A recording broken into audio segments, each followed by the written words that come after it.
Hello ವೀಕ್ಷಕರೇ, good morning. ಎಲ್ಲರಿಗೂ ಮೇಘ್ನಾ ಕಿಶೋರ್ ವ್ಲಾಗ್ಸ್ಗೆ ಸ್ವಾಗತ. ಇವತ್ತು ನಾನು ನಿಮಗೆ ಒಂದು ಸಾಂಬಾರ್ ರೆಸಿಪಿನ ತೋರಿಸ್ಕೊಡ್ತಾ ಇದ್ದೀನಿ. 8 ವೆರೈಟಿಯ ತರಕಾರಿಗಳನ್ನು ಯೂಸ್ ಮಾಡಿಕೊಂಡು ಈ ಸಾಂಬಾರನ್ನ ನಾನು ಇವತ್ತು ಮಾಡ್ತಾ ಇದ್ದೀನಿ. ಯಾವುದೇ ಮಸಾಲಾ ಪದಾರ್ಥಗಳನ್ನು ಬಳಸದೆ ನಾನಿವತ್ತು ಈ ಸಾಂಬಾರನ್ನ ತಯಾರು ಮಾಡ್ತಿದ್ದೀನಿ. ಹಾಗಾದರೆ ಬನ್ನಿ, ಯಾವ ರೀತಿ ಮಾಡೋದು, ಏನೆಲ್ಲ ತರಕಾರಿಗಳನ್ನು ತಗೊಂಡಿದ್ದೀನಿ ಅನ್ನೋದನ್ನ ನೋಡೋಣ.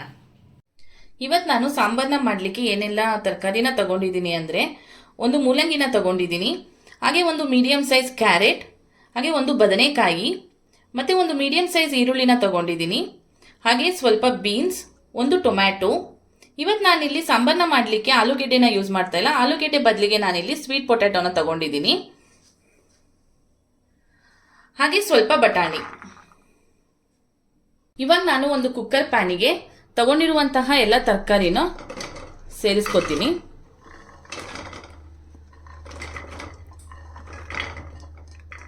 ಎಲ್ಲ ತರಕಾರಿನೂ ಕುಕ್ಕರ್ ಪ್ಯಾನ್ಗೆ ಸೇರಿಸಿ ನೋಡಿ. ಮುಂಚೆನೆ ನಾನು 1 ಕಪ್ ಅಷ್ಟು ಬೇಳೆನ ಬೇಯಿಸಿಟ್ಕೊಂಡಿದ್ದೆ.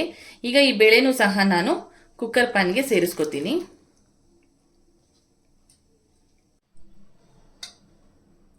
ಇದಕ್ಕೆ ಇವಾಗ ನಾನು ಖಾರದ ಪುಡಿನ ಮಿಕ್ಸ್ ಮಾಡ್ಕೊತಾ ಇದ್ದೀನಿ. ಮನೆ ಖಾರದ ಪುಡಿ 2 ಸ್ಪೂನ್ ಅಷ್ಟು ಖಾರದ ಪುಡಿನ ಸೇರಿಸ್ಕೊಳ್ಳೋಣ. ಹಾಗೆ ರುಚಿಗೆ ತಕ್ಕಷ್ಟು ಉಪ್ಪನ್ನು ಸಹ ಇದಕ್ಕೆ ಸೇರಿಸ್ಕೊತೀನಿ. ಇವಾಗ ಇದಕ್ಕೆ ಸ್ವಲ್ಪ ನೀರನ್ನು ಸೇರಿಸ್ಕೊಂಡು ತರಕಾರಿ ಮುಳುಗುವಷ್ಟು ಎಲ್ಲವನ್ನು ಮಿಕ್ಸ್ ಮಾಡಿ ಕುಕ್ಕರ್ ಲಿಡ್ಡನ್ನು ಕ್ಲೋಸ್ ಮಾಡಿ ನಾನು ಇದನ್ನ 2 ವಿಷಲ್ಗಳನ್ನ ಕೂಗಿಸ್ಕೊತೀನಿ.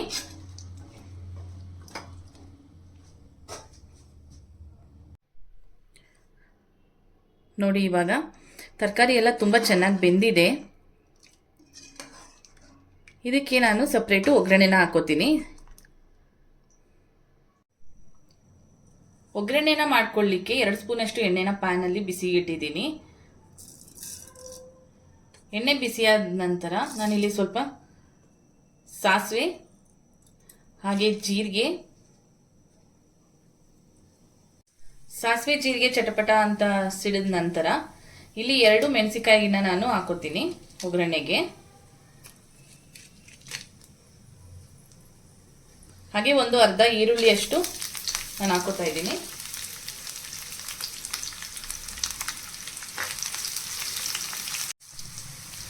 ಕೊನೆಯಲ್ಲಿ ಸ್ವಲ್ಪ ಕರಿಬೇವಿನ ಸೊಪ್ಪನ್ನು ಸೇರಿಸಿ ಇದನ್ನ ಸ್ವಲ್ಪ ಫ್ರೈ ಮಾಡ್ಕೊತೀನಿ. ಈರುಳ್ಳಿ ಎಲ್ಲ ಒಗ್ಗರಣೆ ಈಗ ರೆಡಿ ಇದೆ. ಇದನ್ನ ನಾವು ಸಾಂಬಾರಿಗೆ ಮಿಕ್ಸ್ ಮಾಡೋಣ.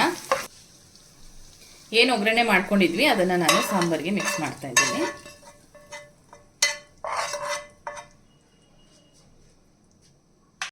ಹಾಗೆ ನಾನಿಲ್ಲಿ ಒಂದು ನಿಂಬೆಹಣ್ಣು ಗಾತ್ರದಷ್ಟು ಹುಣಸೆ ಹಣ್ಣನ್ನು ನೆನೆ ಹಾಕಿ ಇಟ್ಕೊಂಡಿದ್ದೆ. ಇವಾಗ ಸಾಂಬಾರಿಗೆ ರಸನ ಸೇರಿಸೋಣ. ಹುಣಸೆ ಹಣ್ಣಿನ ರಸನ ಸಾಂಬಾರಿಗೆ ಸೇರಿಸಿ ಒಂದು 3 ರಿಂದ 4 ನಿಮಿಷಗಳ ಕಾಲ ಚೆನ್ನಾಗಿ ಕುದಿಸ್ಕೊಳ್ಳೋಣ.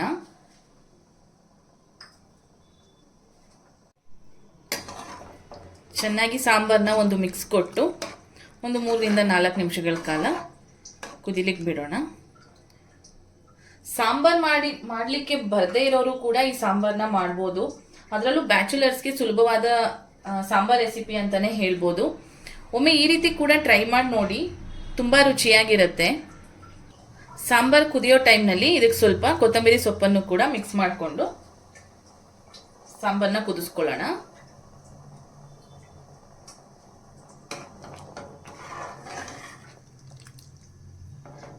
ನಾನು ತರಕಾರಿ ಬೇಯೋಕೆ ಇಡಬೇಕಾದ್ರೇ ರುಚಿಗೆ ತಕ್ಕಷ್ಟು ಉಪ್ಪನ್ನು ಕೂಡ ಸೇರಿಸ್ಕೊಂಡಿದ್ದೆ.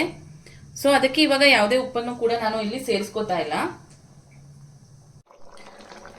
ನಾನಿಲ್ಲಿ ಯಾವ ತರಕಾರಿನ ಯೂಸ್ ಮಾಡಿದ್ದೀನಿ ಅದೇ ತರಕಾರಿನ ಯೂಸ್ ಮಾಡಬೇಕು ಅಂತ ಏನಿಲ್ಲ. ನಿಮ್ಗೆ ಯಾವ್ದು ಇಷ್ಟ ಆಗುತ್ತೆ ಆ ತರಕಾರಿನ ಹಾಕ್ಕೊಂಡು ಈ ಸಾಂಬಾರನ್ನ ನೀವು ಮಾಡ್ಕೋಬಹುದು.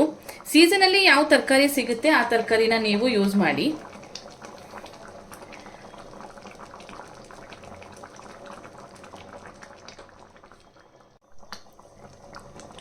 ನೋಡಿ, ಇವಾಗ ಸಾಂಬಾರ್ ರೆಡಿ ಇದೆ. ಅನ್ನಕ್ಕೆ, ಬಿಸಿ ಬಿಸಿ ಮುದ್ದೆಗೆ ಈ ಸಾಂಬಾರ್ ತುಂಬ ಹೊಂದುತ್ತೆ.